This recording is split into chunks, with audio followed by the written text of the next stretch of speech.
إن الحمد لله نحمده ونستعينه ونستغفره ونعوذ بالله من شرور أنفسنا ومن سيئات أعمالنا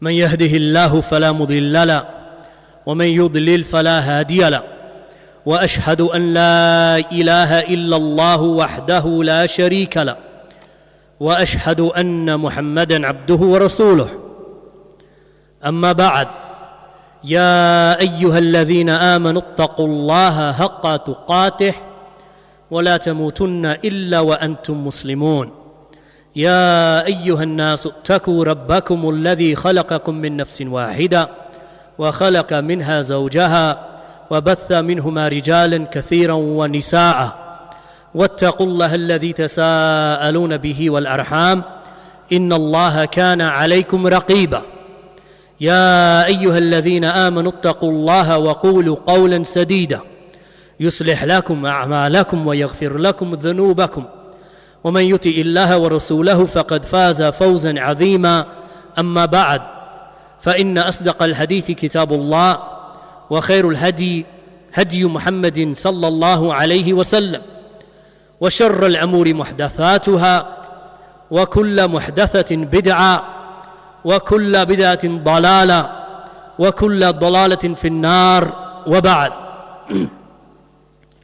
From the great scholars of our times, Sheikh Salih bin Fawzan bin Abdullah al-Fawzan Hafidhahullah Ta'ala, from the scholars of Usul and Fiqh and Aqidah and Tawheed and Manhaj and Tafsir and Fara'id, and other than them from the affairs of importance and connected to ilm, that he has some writings which are in essence muhadarat.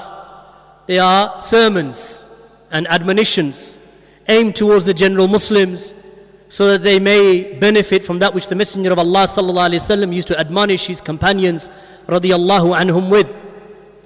In that regard, the Shaykh has put together that which is connected to the thamara, or with regard to the fruits of righteous actions, and how an individual should connect himself to righteous actions.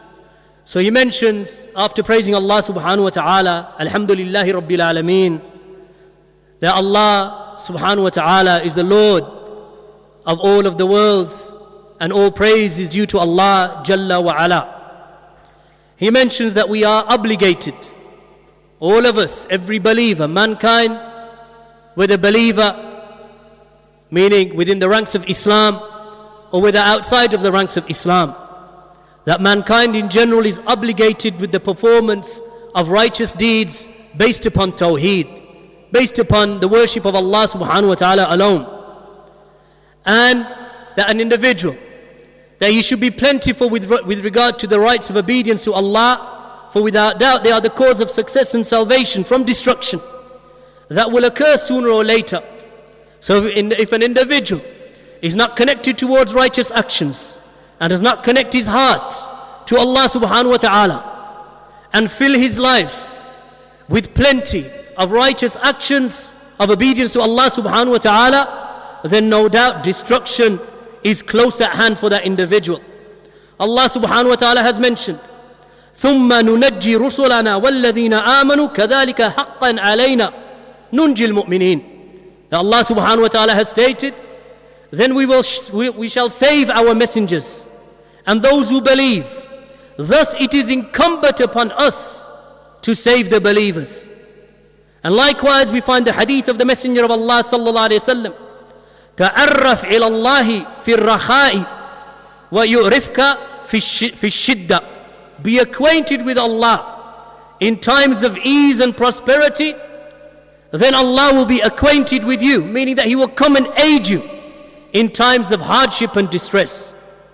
So if a servant fears Allah and remains within the obedience of Allah subhanahu wa ta'ala, then he is struck with an affliction, that Allah tries him with death, meaning amongst his family members, or with poverty, or other than that, then surely Allah will come and give him ease and save him. In times of ease and prosperity and health, let us be obedient to Allah and act with piety. Then Allah will be kind and Allah will give us relief in times of hardship and distress. So we find that which has been mentioned by Allah subhanahu wa ta'ala in that regard. وَمَنْ يَتَّقِ اللَّهَ يَجْعَلْ لَهُ مَخْرَجًا وَيَرْزُقْهُ مِنْ حَيْثُ لَا يَحْتَسِبُ. That Allah subhanahu wa ta'ala has mentioned, and whomsoever fears Allah and keeps his duty to Allah, then He will surely make a way out for him from every difficulty, and He will provide for him from sources that he could never have imagined.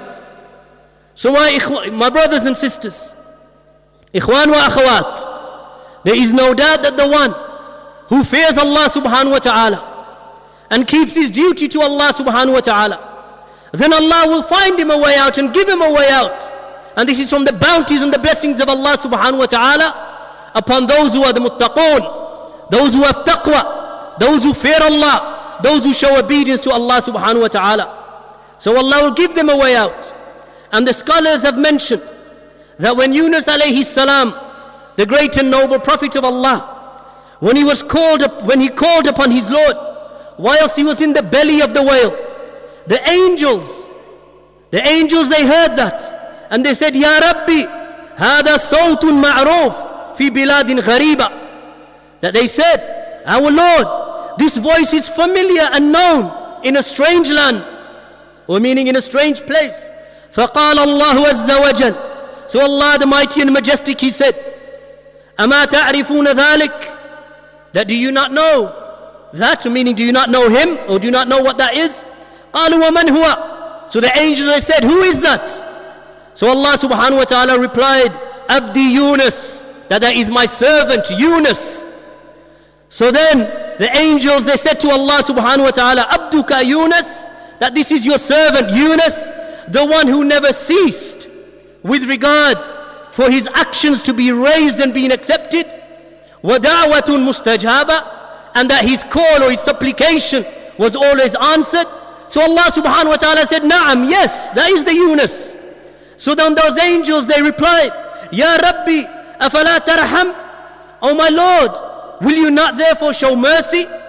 That he is the one who used to call upon you in his times of ease.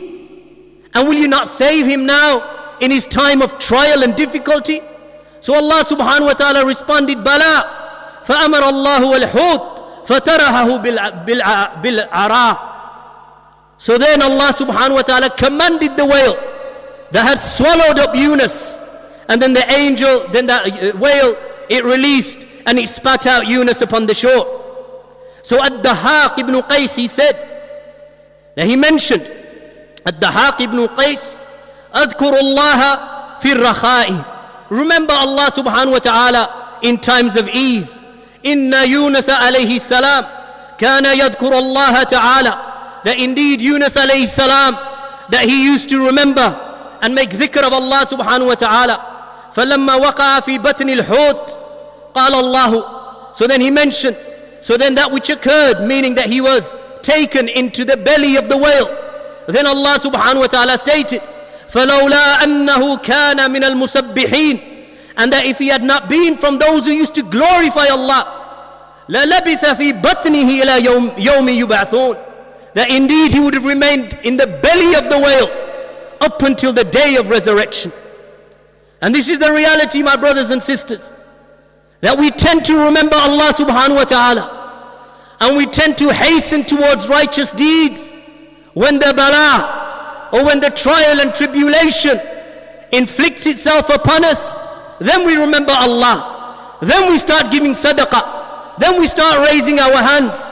But when it comes to times of ease, when Allah subhanahu wa ta'ala gives us prosperity, when Allah subhanahu wa ta'ala gives us good health, when Allah subhanahu wa ta'ala keeps us happy amongst our family members, then we forget Allah Jalla wa Ala. And this is the case of those individuals who do not remember Allah except a little, and they do not remember Allah up until a calamity befalls them. And when the calamity befalls them, and then they raise their hands, and then they say in their exasperation and in their impatience and in their hastiness and in their tribulation, that they say, my Lord has not responded to me. My brothers and sisters, the one who calls upon Allah, then Allah subhanahu wa ta'ala responds to him. So long as that individual, my brothers and sisters, is an individual who does acts and deeds of righteousness in times of ease, and likewise he calls upon Allah in times of difficulty. So then Shaykh al-Fawzan, he mentions, and look at the other hand, or look on the other hand, with regard to the affair of Fir'aun, of the Pharaoh, who transgressed all bounds, ignoring Allah subhanahu wa ta'ala and the remembrances of Allah. And when he was admonished, he refused to accept the admonition. When the Prophet of Allah Musa came to him, and when the Prophet of Allah Harun came to him, admonishing him, reminding him of Allah, with a word that was laying, that was easy, simple, kind, compassionate, they were not harsh with him. He turned his back and he did not accept the admonition. So look at what happened to him, ignoring all the remembrances of Allah. So when his soul was called for at the point of death, what did he call out with? He called out saying, Amantu, I believe. Meaning that he now believes in Musa alayhi salam and that which he came with. He believes in the Lord of the heavens and the earth. But did that benefit him at that stage? It did not benefit him. So Allah subhanahu wa ta'ala mentions with regard to this affair, Al-ana وَقَدْ عَسَيْتَ قَبْلُ وَكُنْتَ مِنَ الْمُفْسِدِينَ. That Allah subhanahu wa ta'ala mentions, and now you believe, whilst you refused to believe before, and you were one of the mufsideen, that you were one of the ones who used to cause corruption and sin and transgression, but now you want to believe as you are drowning. And there occurs the hadith that Jibreel alayhi salam, that he came to the Messenger Muhammad sallallahu alayhi wasallam, and he said, Ya Muhammad, he said, oh Muhammad, if only you had seen me as I grabbed the dirt in handfuls from the silt of the sea, from the bottom of the sea, that I grabbed that dirt and I stuffed it into the mouth of Fir'aun out of fear that the mercy of Allah may reach him. But by that time, my brothers and sisters, the soul had already started leaving the throat and leaving Fir'aun. So his claim and his desire to believe was too late, because now there has come to him certainty, the certainty of death. So now he realizes what is in store for him. So then he called upon Allah subhanahu wa ta'ala. But did it benefit him, my brothers and sisters? And the answer is no, it did not benefit him. So then the Shaykh, he mentions, وَأَعْدَمُ الشَّدَائِدَ الَّتِي تَنْزِلُ بِالْعَبْدِ فِي الدُّنْيَا الْمَوْتِ. He mentions, and the greatest of hardships that is placed, or that the slave he is inflicted with, it is death. And then he mentions, وَمَا بَعْدَهُ أَشَّدُّ مِنْهُ. And then that which occurs after it is more severe than it. So then he mentions, then it is wajib upon the mu'min to be prepared for death, and to be prepared for that which is after death. And then he mentions, and likewise in his affair, or in his condition of good health, that this individual, that he busies himself with righteous actions. That he busies himself with righteous actions. As Allah subhanahu wa ta'ala has mentioned, يَا أَيُّهَا الَّذِينَ آمَنُوا اتَّقُوا اللَّهَ وَلْتَنْظُرْ نَفْسٌ مَا قَدَّمَتْ لِغَدٍ وَاتَّقُوا اللَّهَ إِنَّ اللَّهَ خَبِيرٌ بِمَا تَعْمَلُونَ وَلَا تَكُونُوا كَالَّذِينَ نَسُوا اللَّهَ فَأَنْسَاهُمْ أَنفُسَهُمْ أُولَٰئِكَ هُمُ الْفَاسِقُونَ.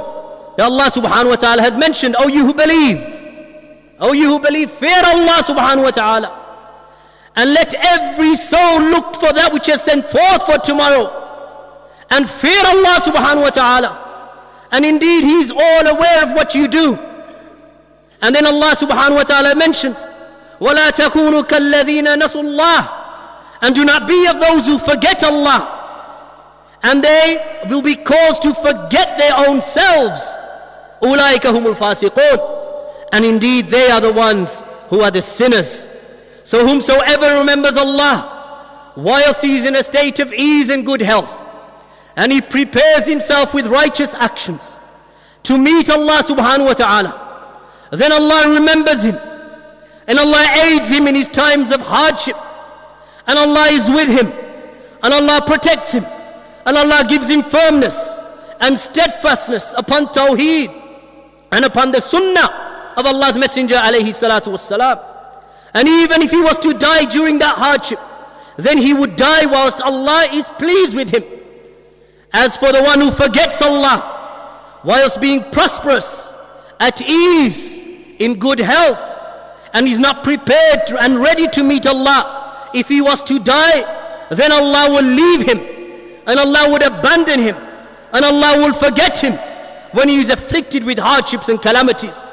And this means that Allah will turn away from him and will not show him concern, just as he did not show the deen of Allah any concern. May Allah subhanahu wa ta'ala protect us and protect our Muslim communities and our families from this ghafla and this inattentiveness with regard to the dhikr of Allah and with regard to righteous actions. Walhamdulillahi Rabbil Alameen. Wa sallallahu ala nabiyyina Muhammad wa ala alihi wa sahbihi wa sallam.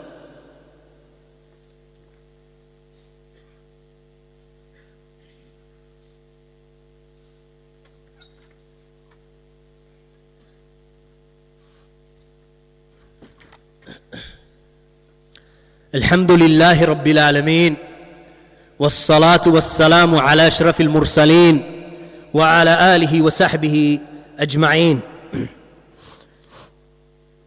There is a beautiful statement from some of the statements from some of the Salaf with regard to the knowledge that we possess, my brothers and sisters, and how much of that knowledge that we act upon. And we should ponder, every single one of you sitting here today, not excluding myself, that we have a certain amount of knowledge that Allah subhanahu wa ta'ala has blessed us with.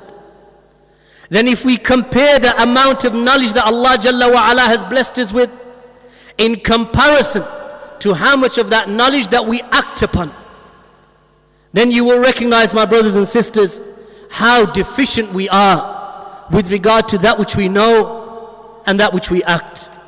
That which we know and that which we act upon. Malik bin Dinar, rahimahullah ta'ala, he mentioned, if a servant seeks knowledge to act upon it, then it humbles him. No doubt, true ilm, my brothers and sisters, with a heart that has ikhlas and is sincere to Allah, when the knowledge enters that heart, then that person is humbled, that he becomes modest. He does not become arrogant. And then he mentioned, and if he seeks knowledge without acting, it only increases him in arrogance and pride. And this is the reality. Those individuals who gather around them ilm, and they memorize, which is good, and they seek knowledge, which is good, it is from the best of all of the deeds that an individual can do, is to seek and pursue knowledge of Allah and His religion. But knowledge to be acted upon, because the one who acts upon the knowledge, then he has given zakat to the knowledge. He has paid that which is due upon the knowledge. So he acts upon it, and Allah blesses him, and Allah humbles him, and Allah makes him a wali of Allah subhanahu wa ta'ala. As for the one who seeks knowledge, so he may compete with the scholars, so he may show his arrogance and his might, so he may overpower others in majalis and in sittings and gatherings, and he does not act upon that which he has learnt, then what will that knowledge do to him? Except fill him up with arrogance and pride. And that's why we find the statement of Imam al-Zuhri, rahimahullah ta'ala, from the teachers of Malik ibn Anas. He mentioned, لا يرضين الناس قول عالم لا يعمل, that indeed the people will never be pleased with a scholar, meaning that he knows that a person who has knowledge, that he has knowledge yet he does not act. ولا عامل لا يعلم, and likewise they will not be pleased with an individual who is continuous in acting, but he does not possess knowledge. So we gather between the two. We gather between ilm and amal. And that distance between the knowledge that you possess and the actions that you act upon we try to reduce that gap, not by reducing the knowledge. This is from the beguilement of Iblis and from the traps of Shaitan, that he will say to you, you don't act upon knowledge, so stop seeking knowledge.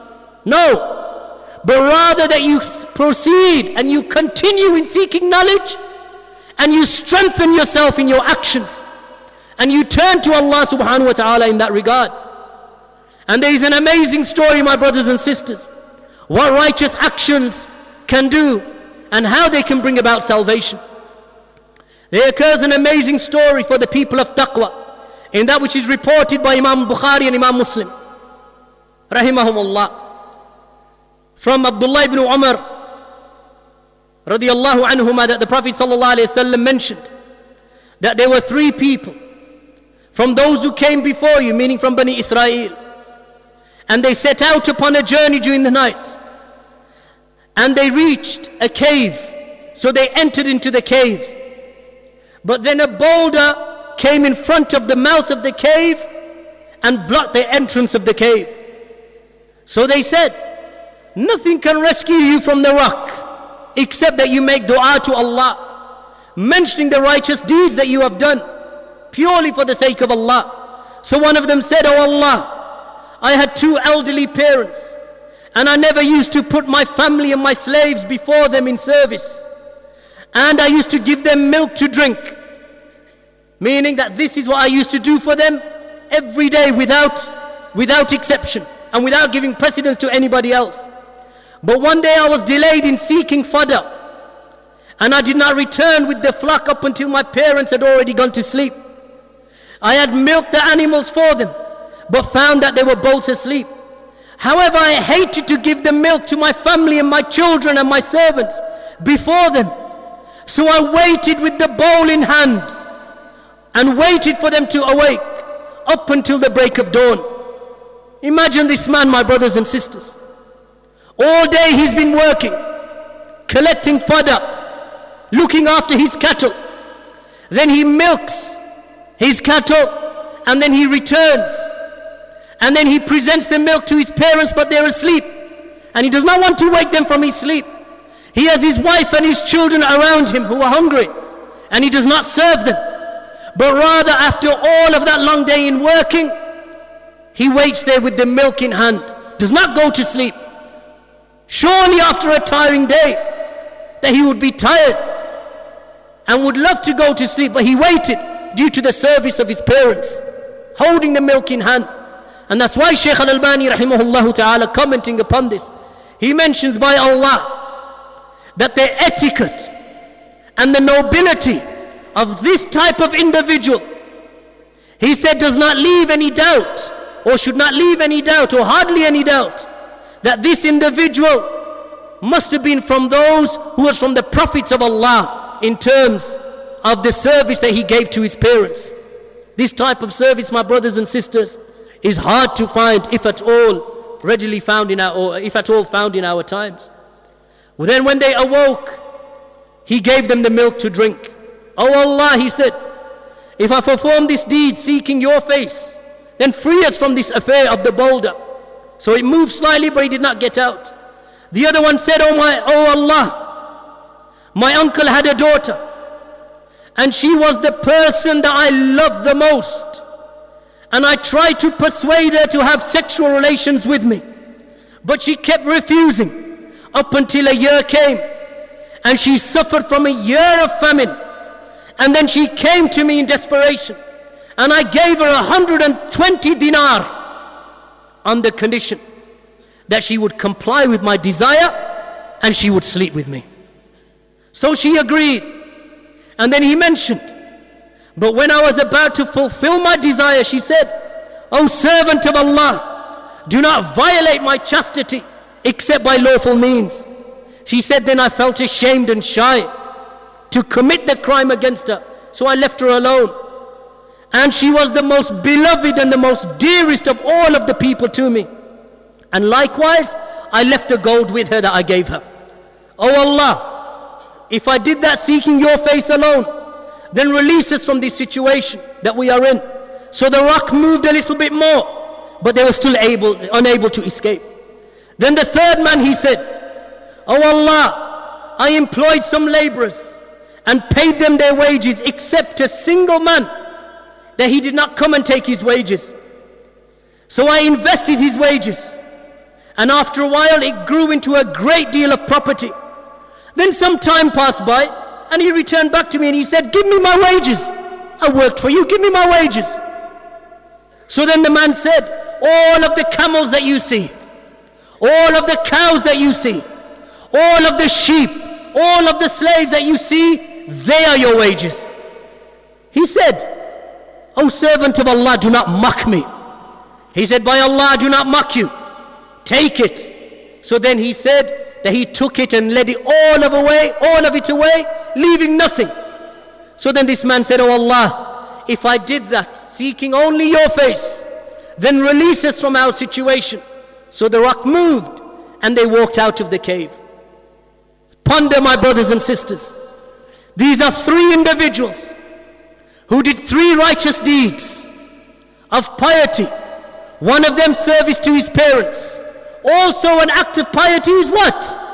That this individual, when he was reminded of Allah, that he left alone the sin.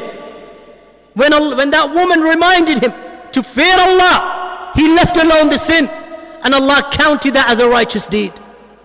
The third man, due to his trust, a trust, my brothers and sisters, as Shaykh al-Albani rahimahullah ta'ala mentions, that if one looks at other versions of the hadith, they will find in one of the hadith it mentions that the amount of wages that man was owed was no more than a cup of rice.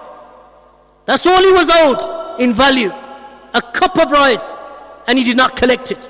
So he invested it for him. When he came back, did he say to him, "Here's your cup of rice? That's all you have?" As many of us would do. Or did he say, "No, I took your money. I took it and I invested it, and whatever you see in front of it, it is yours"? Where is that piety now, my brothers and sisters? Where is that sincerity in our times? Where is that honesty, that amana, that is being lost on a daily basis between ourselves?